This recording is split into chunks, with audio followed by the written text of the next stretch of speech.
Thanks for joining us today. What do you think you'll take away after this match?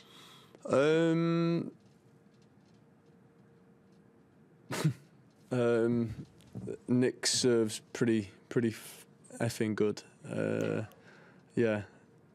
You see it on TV, but it's one thing to watch it on TV and then one thing to play against it.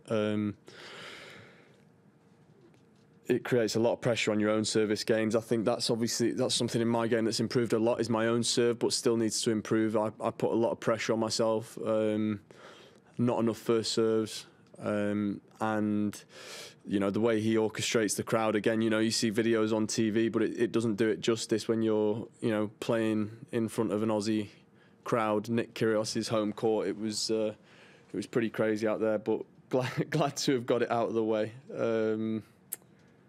But no, I mean, good experience, and I think that's the good thing about playing the great players, is that you can always learn very quickly about what you need to work on. What was it like as an experience, Lou? I mean, everyone was telling me like, oh, you'll really enjoy it. It's going to be amazing, but I thought it was absolutely awful. I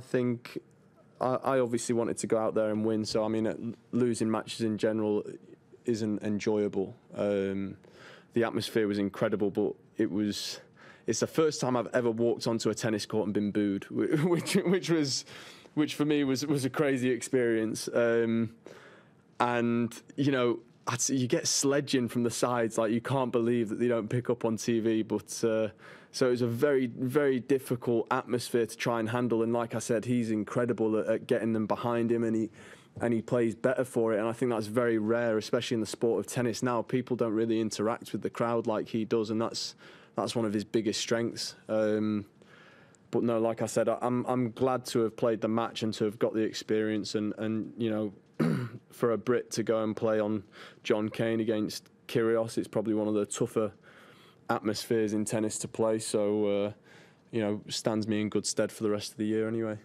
Was any of the sledging that you received repeatable? Not much of it, no. I was pretty surprised with it, to be honest. But at the end of the day, as tennis players, we're entertainers, and as long as the crowd are enjoying it, I think we're doing our job.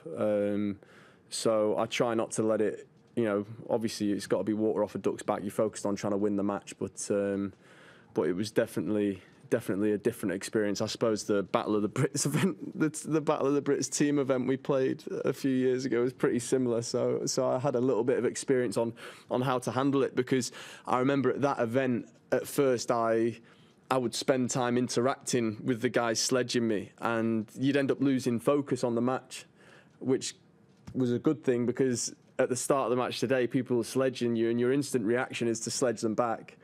But you end up losing focus on the match, and it's worse. So you just got to try and block it out and just get on with the match. And yeah. So you were laughing with Nick at one point. Did you feel he crossed the line at any point? I mean, it's difficult, I mean, I know what Nick's like, and I saw a few of the guys in the lockers before, and they said, "Are you ready for the disrespect out there?" I don't think it's personal. If I felt like it was personal and it was malicious, then I'd probably feel like he'd crossed the line. But as I said, I mean, our job is to entertain the people and for them to enjoy the tennis that they come to watch, and he does that, and full respect to him. That's what tennis is about, I think. Do you think when you use the word disrespect, would you use that word? Well, it wasn't me that used it. Someone said to me, like, "Are you ready for the disrespect out there?" Because sometimes he makes you feel stupid, with the shots he hits, with the underarm serves through the legs, the little lobs and the dinks, and then the big hits, and sometimes you feel like a bit of a club player out there. That's what he does, and again, that's one of his biggest weapons. I don't think you'd ever. I think if you told Nick to stop all of that showmanship and all the stuff that he does, it would take away a big strength of his game. So I mean, yeah, I'm all for it, to be honest, even when it's against me. And he said he was in bed with COVID like a week ago. Yeah. I mean, how insanely talented is he? Yeah, to just go out and do that. Yeah, that's incredible to me.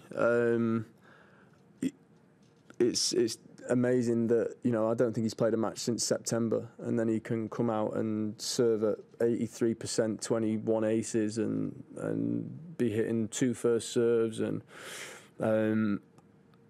you know, maybe from the back today he might not have been feeling as good as he can do. So I'm sure there's probably more to come from him. But in my opinion, Nick's one of, if not the most talented player in the sport. I think he had winning records against, did he have, is it Novak and Rafa? I mean, you're not an amateur if you've got winning records against players like that. And I mean, I think he could win, you know, if he could get his body right. There's no reason why he wouldn't be at the top of the sport and winning everything. I mean, that's how good I think he is. Just a slightly different topic. We noticed you were wearing rainbow laces on the court today. Yeah. Firstly, thank you for that. And also, what sort of message did you want to send with those? Yeah, I mean, I just kind of wanted to send the support. I know, obviously, within men's tennis, is it a taboo? I don't think it's really a taboo, but that I've seen questions before about why there aren't any openly gay men on the tour, and I just wanted to kind of, you know, voice my support in that sort of general area, and, you know, the LGBTQ community. I mean, a lot of those guys have given me a lot of support throughout my career, and have been, you know, been there since day one. So, you know, I kind of wanted to give a thank you in my own sort of way. I know it's a big topic, but if you could maybe reflect on why you think maybe there hasn't been an openly gay male player. Is there a culture that? I don't think so. I mean, I guess the society we live in, there's a culture like that, right? Especially in sport. I saw that the first openly gay footballer just came out in Australia a month or two ago. And it's difficult, right? I mean, it's a big thing to do, and at the end of the day, in the 21st century, that it's pretty rubbish that people don't feel like they can be openly gay. It's quite sad, really. But, you know, hopefully, you know, help raise awareness for it, and it's, if there are, you know, people in the locker rooms, then you kind of, you don't want to force them to come out, you know, especially if they don't want to. It's their choice. So you just got to try and support in the way you can, and just let them know that, you know, everything's okay. Did we have any questions from online? Please use the raise your hand function if you have a question. Rob, we'll go with you. Hi, Liam. Thanks for your time. Do you know of any players that have wanted to come out in the past, anecdotally? Are you aware of any players that perhaps are not prepared to say that while they're still playing? No, I'm not. Yeah, I guess if there were, then I guess we'd already know, because I mean, tennis with that sort of stuff's a pretty leaky ship, isn't it? Like, I mean, all the newsletters and stuff that come out, everyone finds out straight away. So yeah, I know of no one. Dan Evans was in a press conference saying that, in his opinion, he doesn't feel like there's a real strength in depth in British tennis compared to, say, Italy or Portugal. You've got some really good in the elite like yourself, but the 250s, 300 perhaps, and he wants players, lower ranked players, to be fitter as well. I just wondered if you've got any opinions to back that up, or any sort of reflections on what Evans is saying. I think, I mean, at the end of the day, Dan's better placed than I am to comment on that stuff. He's engineered a brilliant tennis career, and he's only going from strength to strength. So he's, you know, better placed to have a view on that. I think that we've got some good guys coming through now. I mean, I'm really proud with the last year that we've had anyway. I mean, we've had multiple first-time futures winners that in my lifetime I haven't seen that many as we had last year in a year. You know, we've got Paul Jubb, Jay Clark, Adi McHugh, Jack Draper, Felix Gill.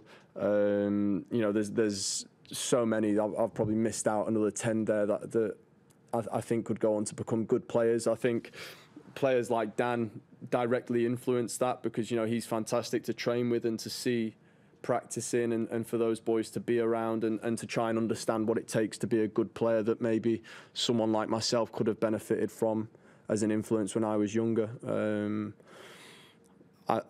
I don't know about the fitness one. I mean, again, he probably knows better than I do.